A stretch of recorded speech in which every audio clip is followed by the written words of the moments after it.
What's up, Taiwan? I'm Reece with news from here in Taiwan and around the world. Prosecutors have resumed questioning former Taipei Mayor Wen-je in connection to a corruption case.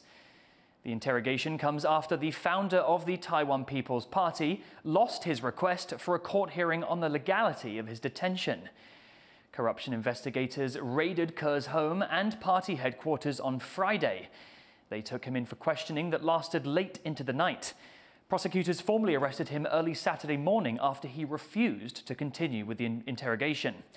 Ke then filed for a court hearing, saying the arrest was unlawful.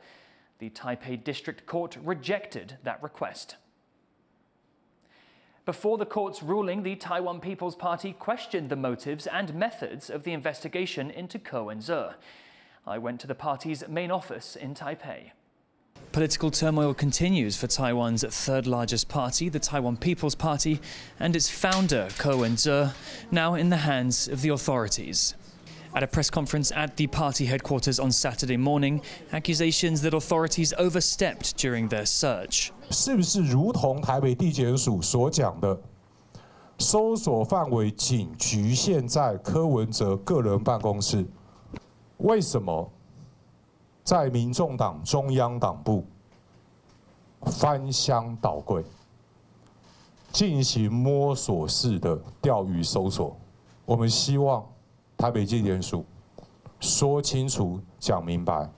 Within the space of a few days, TPP party leader Wen-je took a leave of absence as the chair of the party. His home and party headquarters were searched, and he was swarmed by media outside his residence, and then he was taken into custody. Ke initially refused questioning on Friday night, but prosecutors later detained him. Ke is one of several high-ranking party members under investigation. He stands accused of profiteering from real estate deals during his tenure as Taipei mayor and of misusing campaign funds during his run for president, charges he denies. What happens this weekend could decide the future of Ke's party and his tenure as one of Taiwan's top politicians. Chen and Reece in Taipei for TaiwanPlus. Tourism between Taiwan and China is slowly starting back up again. Beijing has announced plans to lift its travel ban to the Kinmen Islands, letting people from its Fujian province visit the Taiwanese territory. No date has been set. This decision comes after a delegation from Kinmen visited the Chinese capital, calling for the reopening of tourism. China is starting to allow travel to Taiwan's outlying islands after years of restrictions. Before the ban, around 800,000 Chinese tourists visited Kinmen each year. China has pressured the Pacific Islands Forum to remove a mention of Taiwan from its closing statement. On Friday, the forum issued its communique, reaffirming the group's decision to have Taiwan as a development partner. After protests from China's special envoy to the Pacific, the forum removed that section from the statement.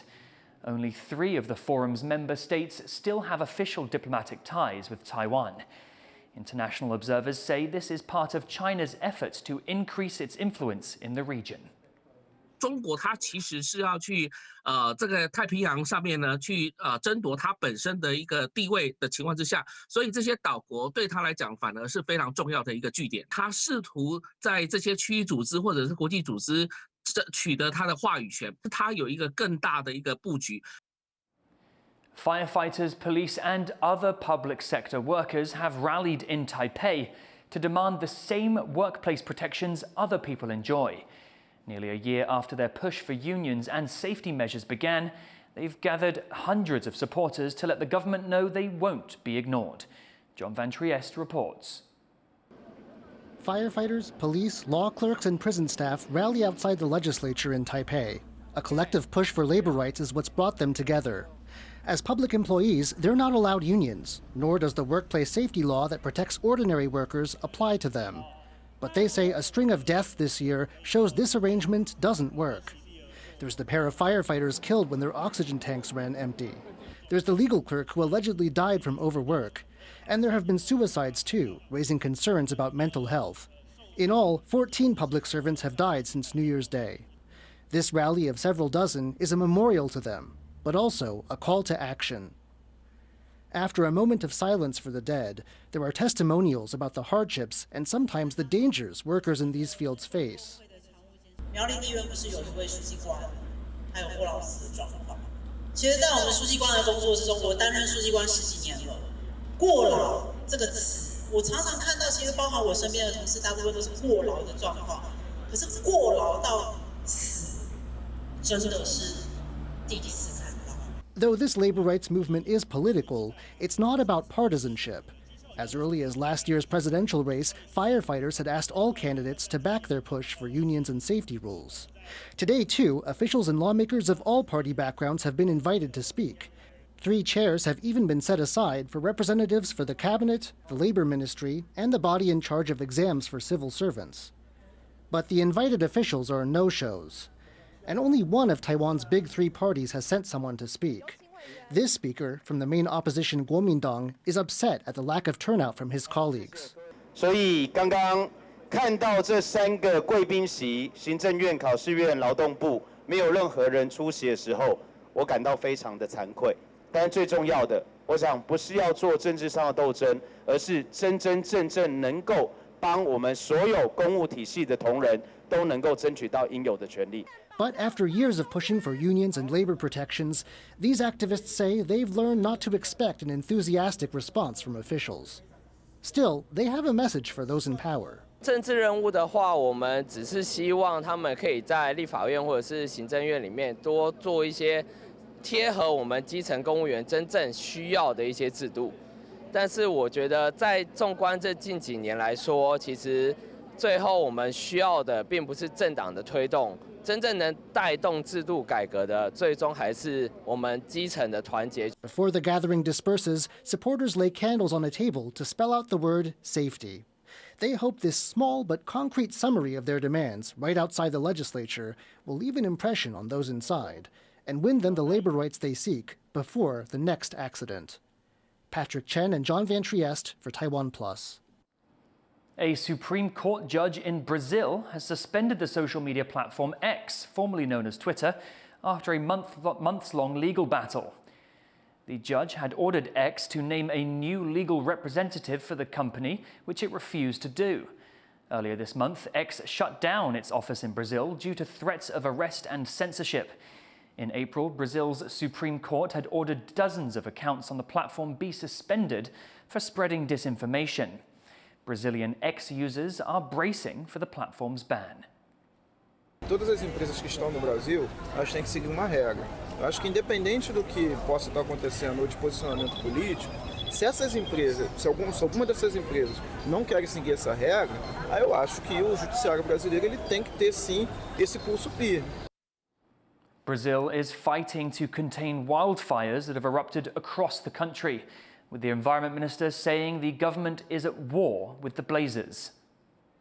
O governo federal está fazendo uma guerra contra os incêndios e é uma guerra também contra o crime organizado que opera em algumas regiões, é uma guerra também contra uma visão negacionista que insiste em não reconhecer o problema da mudança do clima.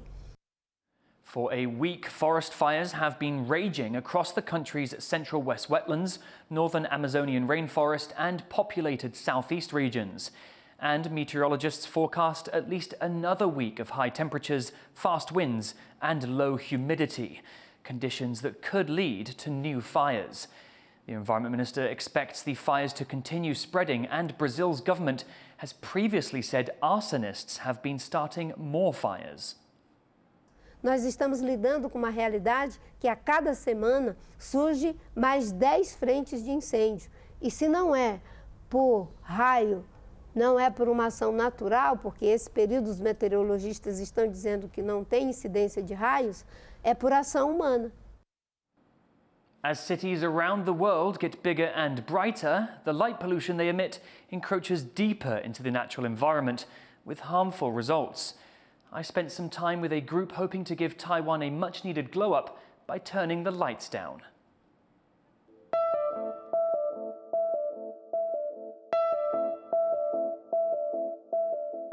A sky full of stars. It's an increasingly rare sight in a fast-paced modern world. But in Taiwan and across the globe, efforts are being made to protect the night sky and the creatures that rely on it.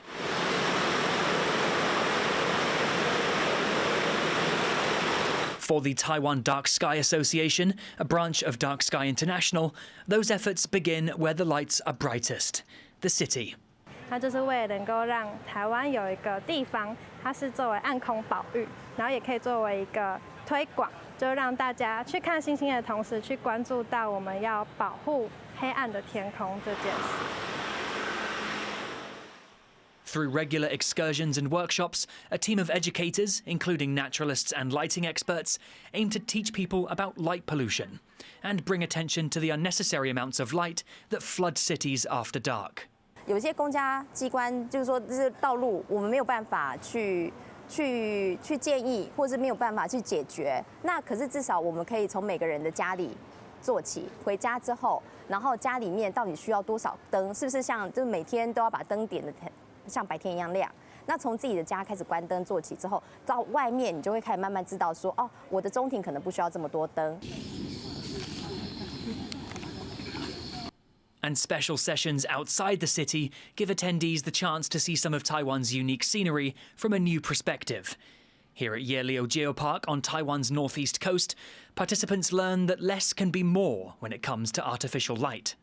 I think it's not about turn off all the lights, but we do consider, I think, every stakeholder in the environment with the people and also like the power efficiency together, like really a balance. 按这个红色的会怎么样？按下去，按下去，哦。 The workshops bring people together from all walks of life and seem to be leaving an impression. 平常没有用这个角度来去看，就是台北这个地方，然后想说可以，平常都是早上来嘛，那也会想要知道说，那晚上在灯光的影响之下，那台北会是长什么样子？现在就是每天都会经过生活上面的这些路上的灯，就在我们身边的，它会有什么可能性？然后我要怎么看待它们？然后或许未来我可以怎么改善它们？ The Dark Sky Association does more than host workshops. After a successful campaign, Mount Hehuan became the country's first official dark sky park in 2019. They've continued pushing for more places to be recognised, including parts of the outlying islands of Penghu and Matsu. 为了要减光、关灯这件事情，他们可能就会思考会不会危险。那我们自己跟政府做了很多沟通之后，发现其实暗空公园的申请对他们来说也帮助旅游观光，所以他们也觉得这是一件好事，就会给予我们很多的帮助。But reducing light pollution is about more than just stargazing. It's also about protecting the environment and its inhabitants. 这个这么光亮的环境是地球从来没有过的事情，对，所以呢，对其他生物而言，这是不可思议的事情，对，然后也会造成它们生长上的一种压力。这是以萤火虫为例的话，对，当我们越来越亮，我们的萤火虫它就会越来越少，而且呢，你可以把它想象成道路呢会让生物变成生态孤岛嘛，被切割，光一样会对这种昆虫影响。 And humans can expect to benefit from dimming the lights too, as it brings us back closer to our natural circadian rhythms. Most of our physiological function are coupled with light-dark cycle because of the clock. There's an endogenous clock in all the animal, and also in plant, invertebrate, everything. Artificial light at the nighttime will disrupt this normal nature light-dark cycle. By compiling evidence of excessive use of light and its impact on the world around us, the Dark Sky Association wants cities to take more action to reduce light pollution. The hope is parts of the country can return to darkness, giving animals and people respite from the blinding lights and a place to appreciate the night sky. Leon Lien and Reece for TaiwanPlus. Thank you for watching TaiwanPlus News. Finally, Taipei Zoo has marked the birthday of its giant panda Wen-je. Here's how they celebrated her 20th year. I'm Reece. Take care and see you next time.